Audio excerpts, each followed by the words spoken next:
Ya, puji Tuhan, Bapak Ibu Saudara kasih Tuhan. Hari lepas hari kita senantiasa diingatkan untuk bersekutu kepada Tuhan.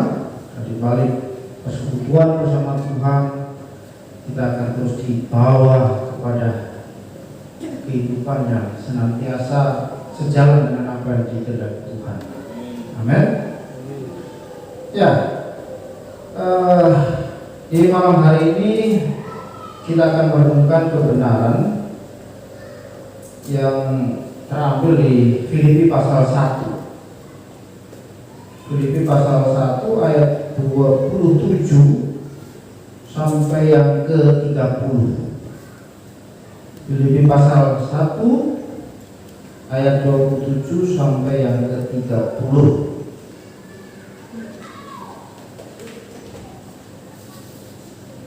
Judul yang diberikan lembaga Alkitab yaitu nasihat supaya tetap berjuang. Ayat 27, hanya hendaklah hidupmu berpadanan dengan Injil Kristus, supaya apabila aku datang aku melihat, dan apabila aku tidak datang aku mendengar, bahwa kamu teguh berdiri dalam satu roh dan sehati sejiwa berjuang untuk iman yang timbul dari berita Injil, dengan tiada digentarkan sedikit pun oleh lawanmu. Bagi mereka semuanya itu adalah tanda kebinasaan, tetapi bagi kamu tanda keselamatan, dan itu datangnya dari Tuhan. Sebab kepada kamu dikaruniakan bukan saja untuk percaya kepada Kristus, melainkan juga untuk menderita untuk Dia, dalam pergumulan yang sama seperti yang dahulu kamu lihat padaku dan yang sekarang kamu dengar tentang aku. Amin. Nasihat supaya tetap berjuang. Ini pesan Paulus kepada jemaat Filipi. Nasihat untuk tetap berjuang. Berarti ada pergumulan, atau ada sesuatu namanya berjuang, berarti ada suatu pergumulan atau sesuatu yang dialami oleh jemaat Filipi. Dan nasihat ini juga dituliskan oleh Rasul Paulus ketika Rasul Paulus juga berada di dalam penjara, dalam pengertian berjuang juga di dalam tahanan. Apa yang menjadi nasihat Rasul Paulus dan apa yang harus diperjuangkan oleh jemaat Filipi, di sini terkandung bahwa hanya hendaklah hidupmu berpadanan dengan Injil Kristus. Ini yang diperjuangkan. Ini harus diperjuangkan jemaat Filipi, bahwa mereka harus berjuang agar hidup mereka itu berpadanan dengan Injil Kristus. Kata hendaklah hidupmu berpadanan berarti selayaknya atau seiring, berjalan bersama. Itu kata sepadan, kalau bisa dikatakan. Hendaklah hidupmu sejalan bersama-sama, berpadanan dengan Injil Kristus. Itu yang harus diperjuangkan. Karena kata hidup itu menunjukkan bahwa status orang-orang yang percaya kepada Kristus itu adalah sebagai warga kerajaan Tuhan. Dan orang-orang yang memiliki status kewarganegaraan kerajaan Tuhan, ya hidupnya harus selaras dengan apa yang menjadi aturan perundang-undangan sebagai warga kerajaan Tuhan. Karena aturan perundang-undangan kerajaan Tuhan ada di dalam Injil itu sebagai dasar orang-orang percaya untuk hidup dan memperjuangkan Injil dalam hidup mereka. Nah itu. Nah, kenapa orang jemaat Filipi di dinasihatkan oleh Rasul Paulus untuk hidupnya berpadan dengan Injil Kristus, dan itu juga nasihat bagi kita. Karena memang di dalam Injil itu ada kekuatan Tuhan. Dalam Roma 1 ayat 16, Injil itu kekuatan Tuhan. Kekuatan Tuhan yang memberi keselamatan. Kekuatan Tuhan yang menyelamatkan. Ada di dalamnya ada kekuatan Tuhan. Nah, kekuatan Tuhan yang menyelamatkan itu ada iman, ada pengharapan, ada kasih. Sehingga kehidupan sebagai orang yang sudah menjadi warga negara kerajaan Tuhan itu harus sejalan dengan keselamatan yang diterima. Seperti yang saya katakan tadi, Injil kekuatan Tuhan menyelamatkan, di dalamnya ada iman. Berarti kalau kita memiliki iman di dalam Kristus, berarti iman kita benar-benar harus iman yang hidup, iman yang benar-benar menghidupi. Karena kepercayaan kita kepada Kristus adalah Tuhan yang hidup. Iman yang harus hidup dalam diri kita dan menghidupi orang-orang atau orang lain. Terus yang kedua, iman ada pengharapan. Kekuatan Tuhan menyelamatkan, ada pengharapan. Sebagai keluarga negaraan yang sudah tercatat dalam kerajaan surga, iman yang hidup itu, iman yang menghidupi orang-orang percaya, itu juga harus memiliki pengharapan yang pasti. Karena memang saling berkaitan, kan? Iman dan pengharapan itu saling berkaitan. Pengharapan yang benar-benar dinyatakan dan benar-benar bersandar hanya kepada Tuhan. Pengharapan yang bukan pengharapan yang palsu. Jadi pengharapan orang-orang percaya adalah pengharapan yang pasti. Pengharapan yang membawa sesuatu kehidupan yang berbeda dengan kehidupan yang belum percaya kepada Tuhan Yesus. Iman, pengharapan, dan juga yang ketiga adalah kasih. Kasih itu merupakan berita utama dari Tuhan. Kalau orang Kristen tidak memiliki kasih, berarti belum sepenuhnya beriman dan memiliki pengharapan di dalam Kristus. Orang yang memiliki pengharapan orang Kristen yang memiliki kasih, berarti dia sudah paham benar imannya, paham benar pengharapannya, dan kasih di dalam hidupnya itu benar-benar akan menjadi sesuatu yang nyata dalam kehidupan yang orang Kristen jalani. Jadi iman, pengharapan, dan kasih, dan terakhir ada kasih tadi, itu menjelaskan bagaimana orang Kristen itu mempunyai kasih yang berasal dari surga. Karena Allah sendiri, Tuhan sendiri yang dari surga rela turun ke bumi hanya untuk manusia berdosa. Nah, ketiga hal ini harus ada dalam keluarga negaraan kita sebagai warga kerajaan Tuhan.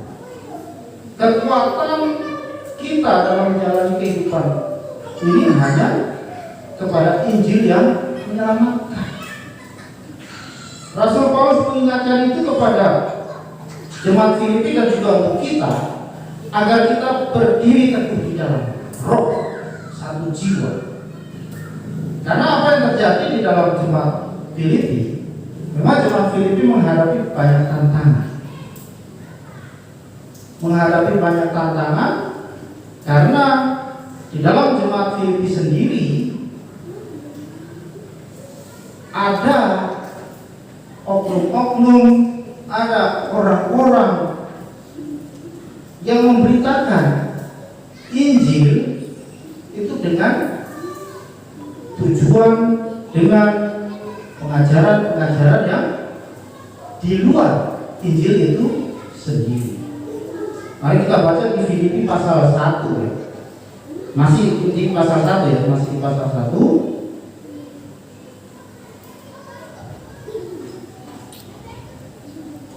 Ayat 15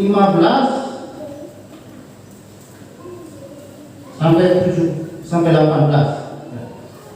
Ayat 15 sampai 17. Jadi di jemaat Filipi sendiri terdapat orang-orang yang berusaha memberitakan Injil itu dengan segala kepentingan untuk pribadi, bukan murni untuk kepentingan Injil. Ayat 14 dikatakan, dan kebanyakan saudara dalam Tuhan telah beroleh kepercayaan karena pemenjaraanku, untuk bertambah berani berkata-kata tentang firman Tuhan dengan tidak takut. Ada orang yang memberitakan Kristus karena dengki dan perselisihan, tetapi ada pula yang memberitakannya dengan maksud baik. Mereka yang memberitakan Kristus karena kasih, sebab mereka tahu bahwa aku ada di sini untuk membela Injil. Tetapi yang lain karena kepentingan sendiri dan dengan maksud yang tidak ikhlas. Sangkanya dengan demikian mereka memperberat bebanku dalam penjara. Tetapi tidak mengapa, sebab bagaimanapun juga Kristus diberitakan, baik dengan maksud palsu maupun dengan jujur. Tentang hal itu aku bersukacita, dan aku akan tetap bersukacita. Nah, jadi di balik alasan nasihat Rasul Paulus menasihatkan jemaat Filipi untuk berjuang agar hidup mereka berpadanan dengan Injil Kristus yang benar. Karena memang ada orang-orang yang mau menyelewengkan Injil itu, memberitakan dengan tujuan palsu, memberitakan Injil untuk kepentingan pribadi, hanya untuk sebuah hal-hal duniawi. Sedangkan Injil adalah berita dari kerajaan surga, bukan kepentingan manusia yang diberitakan dalam Injil, tetapi kepentingan Tuhan untuk dunia. Jadi mereka harus berjuang. Jemaat Filipi harus bisa membedakan mana ajaran yang benar, mana ajaran yang salah, mana yang benar dari Injil Tuhan, mana yang dari kepentingan pribadi. Jadi sebenarnya penyesatan itu sudah ada sejak dahulu dan sampai sekarang tetap ada juga. Walaupun disebut gereja, kadang saya juga agak susah untuk menyebut mereka ini, menghakimi mereka juga agak susah juga. Nanti kalau bilang begini, Bapak itu menghakimi, Bapak ini sok pintar, bukan. Tapi memang dari dulu sudah ada, dan Rasul Paulus tegas dengan hal-hal semacam ini, bahwa ada orang-orang yang sengaja memberitakan Injil dengan maksud palsu, dengan tujuan palsu, dengan untuk kepentingan sendiri. Jemaat Filipi harus berjuang itu, karena ini di dalam komunitas yang sama-sama dianggap sebagai gereja, ada di dalam memperjuangkan Injil dalam kehidupan jemaat Filipi yang benar-benar tulus dan memahami Injil itu sendiri. Makanya Rasul Paulus mengingatkan, kalian harus tetap berjuang kepada Injil yang benar, kepada Injil yang telah aku beritakan, kepada Injil yang telah menghidupi aku sendiri. Itu kalau kita mau tafsirkan. Lihatlah aku juga, bisa dikatakan begitu Rasul Paulus. Aku juga menghadapi itu. Aku yang diselamatkan Injil, aku hidup dari Injil itu sendiri. Dan kamu jemaat Filipi, kamu juga harus hidup di dalam Injil yang benar. Ayat 28, dengan tiada digentarkan sedikit pun oleh lawanmu. Nah, di sini jelas memang Rasul Paulus mengingatkan jemaat Filipi ada lawan yang benar, yang berusaha mengambil kebenaran Injil dalam diri jemaat yang murni. Nah, ini nasihat kepada jemaat yang masih hidup dalam Injil yang benar, bukan kepada lawannya. Sehingga Rasul Paulus katakan, dengan tiada digentarkan sedikit pun oleh lawanmu. Bagi mereka semuanya itu adalah tanda kebinasaan. Nah, Rasul Paulus mengingatkan, bagian sudah, itu adalah tanda kebinasaan bagi mereka yang memberitakan Injil dengan palsu, memberitakan Injil dengan kepentingan pribadi. Mereka sudah ada tempatnya. Tetapi bagi kamu tanda keselamatan, dan itu datangnya dari Tuhan. Dan bagi jemaat Filipi yang masih murni di dalam ajaran Injil yang benar, itu adalah keselamatan. Keselamatan sebagai warga kerajaan Tuhan, warga negaraan yang pasti sebagai warga kerajaan Tuhan. Sebab kepada kamu dikaruniakan bukan saja untuk percaya kepada Kristus, melainkan juga untuk menderita untuk Dia. Ya, memang kelompok-kelompok pengajar palsu ini biasanya, kalau dalam catatan penafsiran orang-orang yang pernah saya baca di dalam bukunya, orang-orang yang memberitakan Injil palsu ini selalu koneknya dengan pemerintah. Pada saat itu adalah pemerintahan Romawi. Jadi berusaha menjatuhkan orang-orang yang memberitakan Injil dengan benar. Dan Rasul Paulus sendiri adalah korbannya, korban dari orang-orang yang mementingkan dirinya sendiri atas nama Injil dan bersekutu dengan pemerintahan Romawi pada saat itu, juga mengejar-ngejar dan menolak gereja pada waktu itu. Makanya dikatakan, kamu jemaat Filipi atau kita sekarang, dalam konteks sekarang, sebagai pengikut Kristus, bukan saja diberi bukan saja untuk percaya kepada Kristus, tetapi juga menderita untuk Dia. Seperti yang minggu lalu ya Pak Yosef sampaikan, memikul salib, mengikut Kristus, mengikut salib, ya tahu?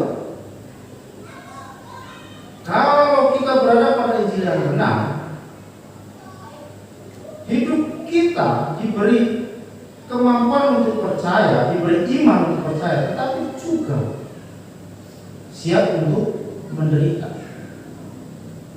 Menderita dalam pengertian sebagai pengikut Kristus yang akan menghadapi lawan-lawan yang mencoba menyelewengkan Injil.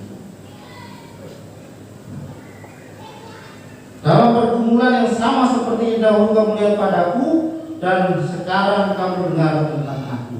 Dan dia menunjukkan pada dirinya sendiri.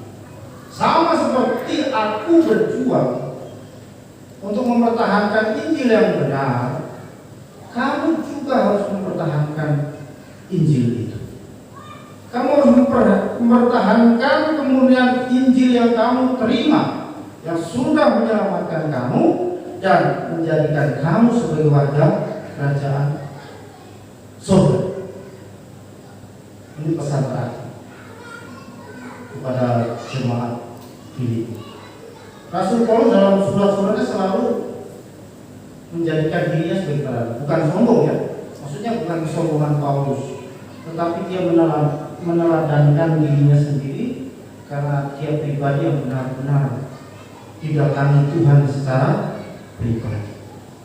Dan dalam perjalanan pelayanan Rasul Paulus selalu menghadapi pengajar-pengajar sesat.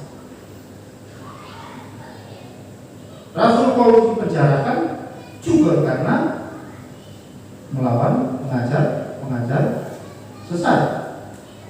Istilahnya dikhianati oleh orang-orang sendiri yang dengan kepentingan yang palsu atas nama Injil, tetapi bersekutu dengan pemerintah Romawi pada waktu itu yang berkuasa.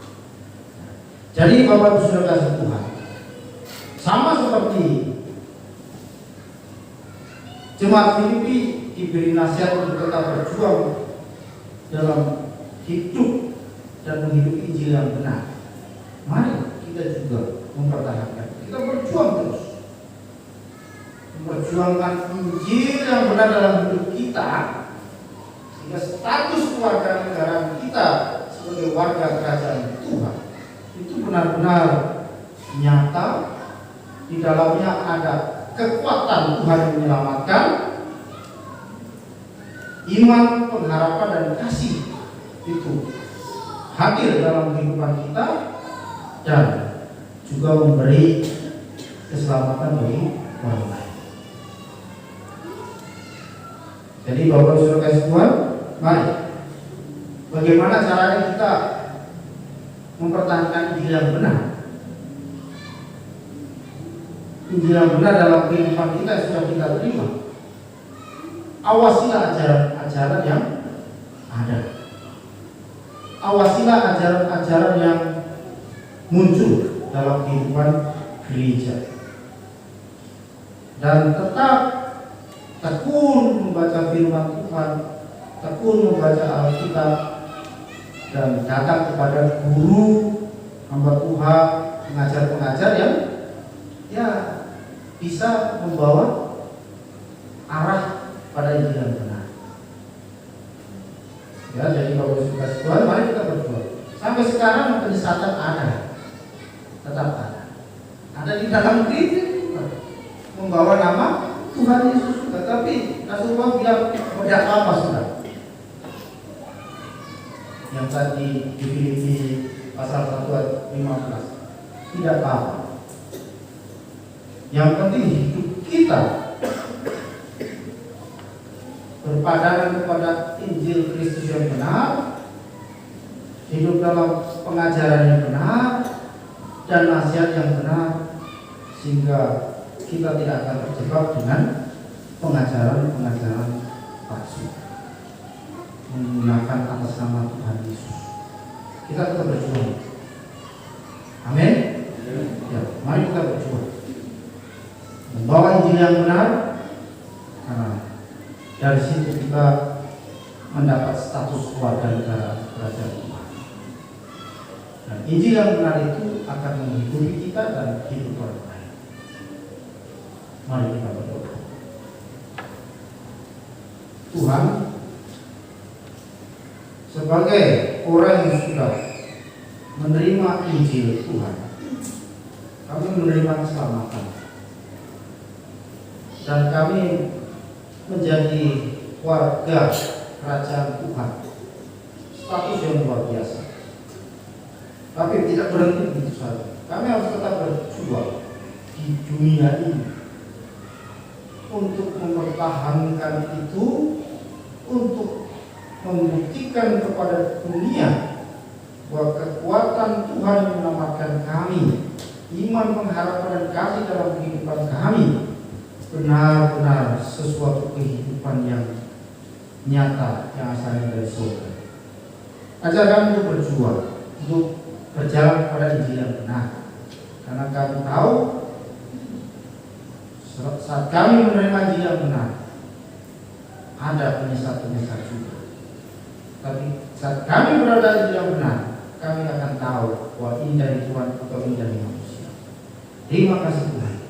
Terpujilah nama atas firman-Mu dalam nama Tuhan Yesus Kristus. Amin.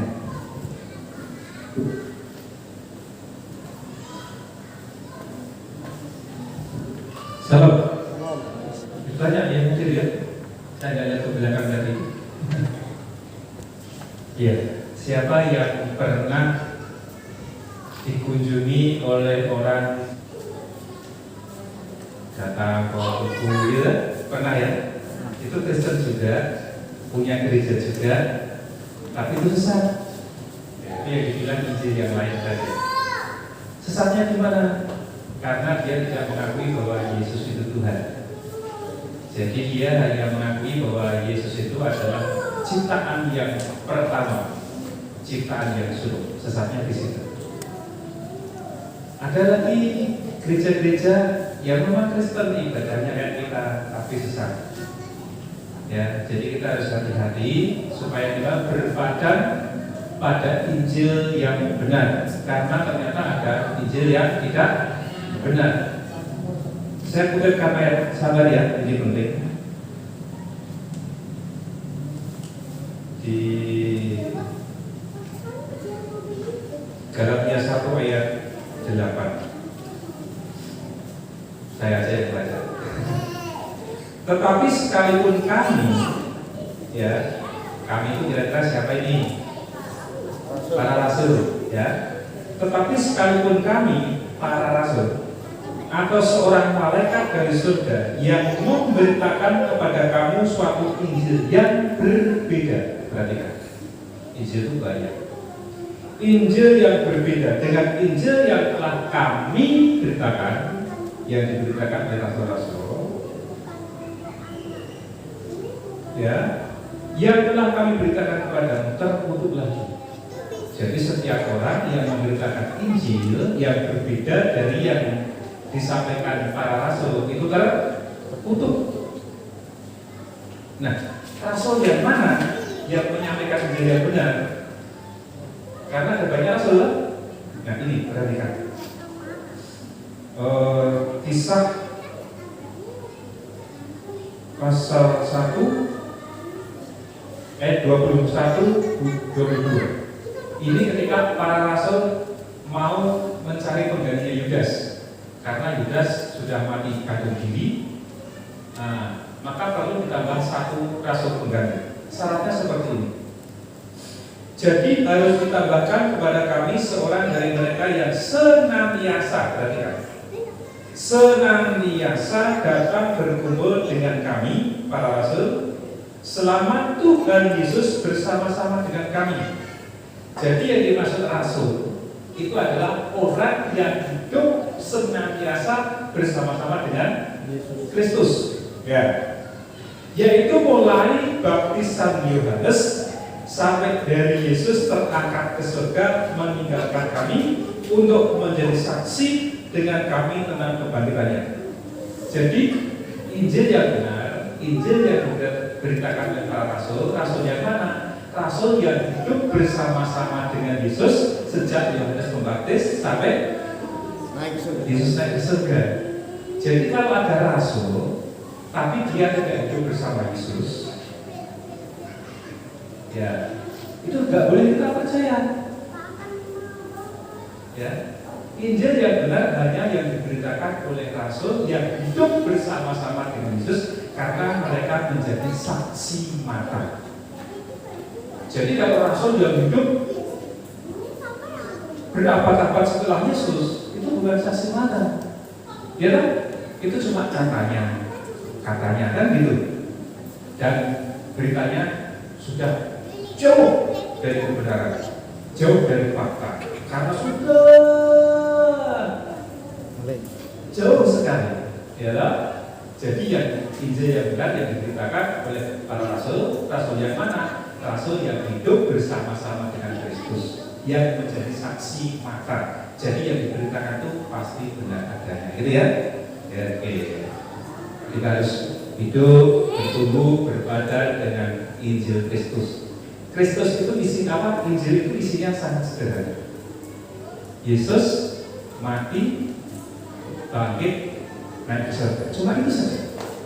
Ya, cuma itu saja. Ya, jadi mari kita seperti jemaat Filipi, seperti jemaat Galatia yang harus selalu berhati-hati terhadap pengajaran yang besar.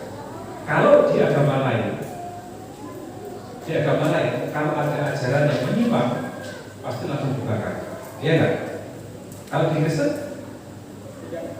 biarkan saja. Kenapa? Lawan dan gandum. Tuhan Yesus bilang begitu. Bakarnya nanti. Jangan dicabut lalangnya. Biarkan lalang itu ikut tumbuh. Nanti akan dilihat dari buahnya. Begitu. Itu ciri khasnya orang Kristen seperti itu. Orang Kristen nggak takut dinistakan agamanya, ya kan? Nggak takut ada penghinaan, itu nggak takut, karena semua nanti akan dilihat dari buahnya. Jadi kita tidak boleh membela Tuhan, karena Tuhan itu membela kita. Agama kita dilecehkan nggak masalah, dinistakan nggak masalah. Karena kekristenan tidak akan pernah menjadi nista, catat itu. Ya, kekristenan tidak akan pernah menjadi nista walaupun dinistakan. Jadi kalau ada orang menistakan agama Kristen itu, nggak akan nista agama itu. Gitu ya? Siap? Ya, jangan pernah sakit hati dengan orang-orang yang begitu, karena kita juga diminta oleh Tuhan Yesus untuk mengasihi mereka.